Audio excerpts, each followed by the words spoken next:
یاره د پخو نه ولیدلو یاره نه کرایي کور پیدا کېږي چې هم نه پیدا کېږي دا سره د سلام علیکم بھائی صاحب. وعلیکم السلام جوړه فتنه کې دلته کوم کرایه کور نه ملاویږي. وړه موږ ته همغه پاکستان خو یاره دلته نه کرایي کور ملاویږي او نه کاروبار ملاویږي.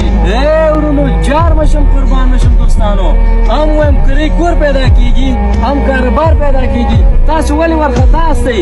موږ څخه پخواني افغانان نه یو چې دښمن به یو بل سره په جنګ اچولو. اوس موږ ډېر هوښیار شوي یو، خپل دوست او دښمن ښه پېژنو. موږ باید په دې وخت کې خپل افغانانو ته لاس ورکړو چې نن خپل افغانانو ته لاس ورنکړو نو کله به ورکړو. زه کور لرم، زه تا ته خپل کور درکوم چې تر څو دې ګزاره پکې کېږي خپل ژوند پکې تېر کړه. هېڅ خفه کېږه مه. د ګاونډیانو پیسې خو هسې نه بوس جوړ شوی. زموږ افغانانو ماشاءالله افغاني پیسې خو اوج ته رسېدلی ده چې په پاکستان کې 3 زره ګټي، په افغانستان کې 200 ګټي. نو انشاءالله هغه 200 روپۍ د هغې نه بهتره ده.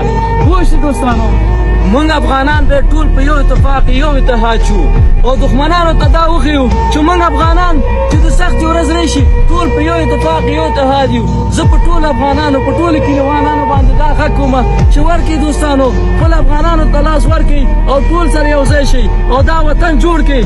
دا وطن تاسو ته او موږ ته ټولو ته اړتیا لري چې دا وطن جوړ شي. دا یوازې نه په تا کېږي او نه په ما ابادېږي. موږ باید ټول په یو اتفاق یو اتحاد سره خپل وطن جوړ کړو. هغه که د ایران د مسافرین دي، هغه که د پاکستان مسافرین دي، باید ټول راشي خپل وطن یو ځای جوړ کړو. یاره ایله چې ما په بدن کې وینه